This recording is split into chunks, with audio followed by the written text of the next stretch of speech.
안녕하세요. 에이브입니다. 만나서 반갑습니다. 현재 환율이 1533원이죠. 이게 말해주는 냉혹한 현실이 있어요.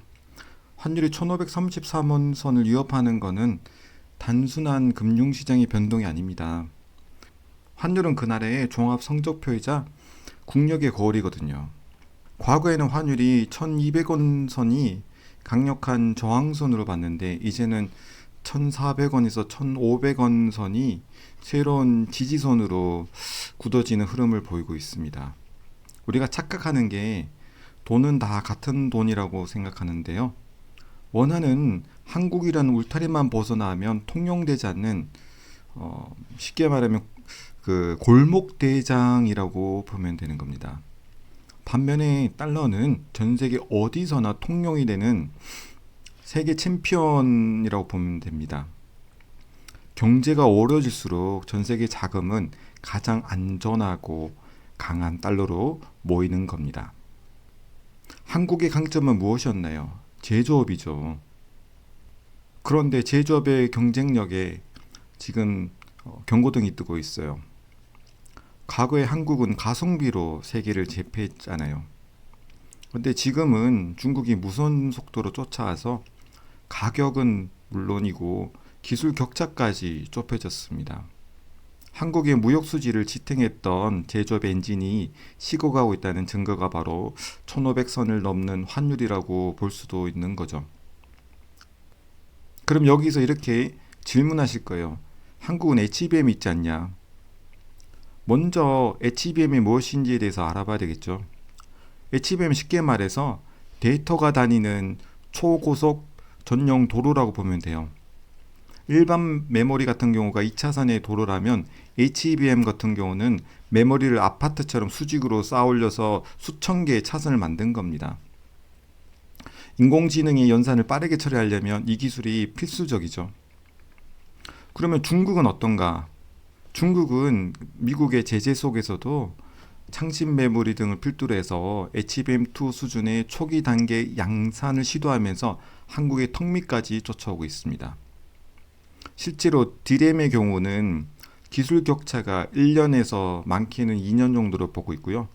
HBM은 이제 한 3년 남았다고 보고 있습니다. 회사의 경영 환경도 문제예요.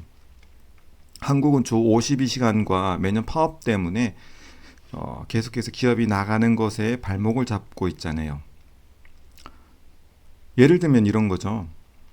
상대팀 대만 TSMC 같은 경우는 밤낮 없이 뛰고 연습하고 훈련하는데 우리 팀은 시간 다 됐으니까 빨리 퇴근해라. 이런 식으로 법적으로 발목을 묶어둔 겁니다. 요즘 같은 시대에 효율적으로 일하면 되지 않느냐 이렇게 질문을 하실 수도 있을 것 같은데요. 그게 현실적으로 말이 안 되는 게 예를 들어서 하루에 5시간 이상 공부하는 모범생이 하루에 1시간도 공부 안 하는 그런 학생보다 공부를 잘할 수밖에 없는 게 당연한 거잖아요.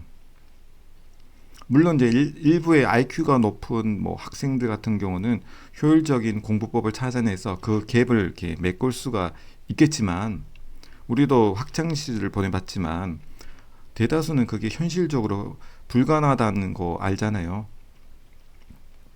저도 회사에서 전에는 그 기술개발팀의 엔지니어로 일을 해서 알지만 연구개발 분야와 제조 인프라에서는 절대적인 투입 시간이 막히면 기술 격차는 좁혀질 수밖에 없습니다.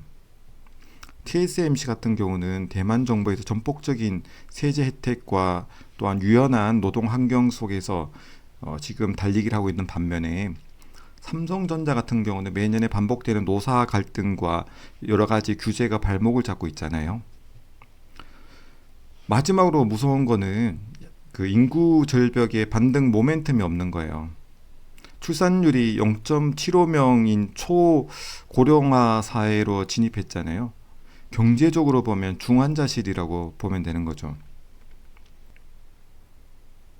그렇기 때문에 한국 자산도 이미 가라앉고 있는 타이타닉호에서 조금 더 좋은 객실을 차지하기 위해서 싸우고 있는 것처럼 보입니다. 경제를 하나의 시장으로 보면 물건 살 사람도 이렇게 없어지고 있고 만드는 사람도 없어지고 있는 구조라는 거죠. 세금을 낼 젊은이들은 계속해서 감소하는데 부양을 해야 될 어르신들이 지금 급증하고 있는 상황인 거잖아요.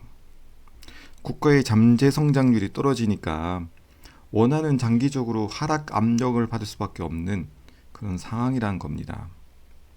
그럼 미국은 왜 다른가? 왜 미국이 독주할 수밖에 없는 것인가? 미국은 예를 들면 혼자서 모든 패를 다 가지고 있는 독점 기업 같다고 보면 되는 겁니다. AI 및 반도체 원천 기술은 대다수가 엔비디아나 애플, 마이크로소프트 등이 보유하고 있어요. 그리고 대안도 없는 거죠. 실제로 반도체 설계 자산과 핵심 장비의 상당수가 미국의 통제하에 있습니다. 기초 체력 자체도 사기적이죠. 세계 최대의 내수 시장을 가졌는데 셰일가스와 석유도 많이 나고요. 곡물도 셰일 평원에서 끝없이 생산이 되고 있습니다. 전 세계에서 가장 뛰어난 인재들도 미국 기업으로 몰려들고 있습니다. 자원과 기술과 인구를 모두 갖춘 나라는 지구상에서 미국이 유일합니다. 예를 들자면 한국의 자산은 국내 프로야구에서 뛰어난 선수를 찾아서 베팅하는 거고요. 미국의 자산은 메이저리그에서 최고의 선수를 찾아서 베팅하는 거죠. 메이저리그 최고 선수가 국내 프로야구의 최고 선수보다 야구를 잘할 확률이 높은 거라고 보면 됩니다. 물론 저는 미국장도 지금은 인공지능 자체가 과열됐기 때문에 조만간 조정장이 올 수 있다고도 저는 봅니다. 과거에 IT 버블 때도 조정장이 왔잖아요. 그때 많은 기업이 없어졌습니다. 반면에 뭐 살아남은 기업 같은 경우는 오히려 지금 시장을 지배하고 있잖아요. 그때 그런 기업을 샀으면 우리가 지금쯤은 부자가 됐겠죠. 저는 AI도 그와 비슷하게 보고 있어요.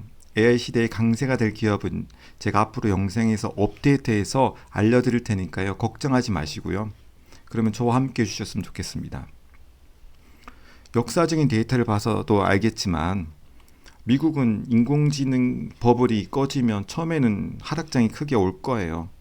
하지만 짧게는 몇 달, 길게는 몇 년 안에 다시 회복하고 주가가 다시 크게 상승할 겁니다.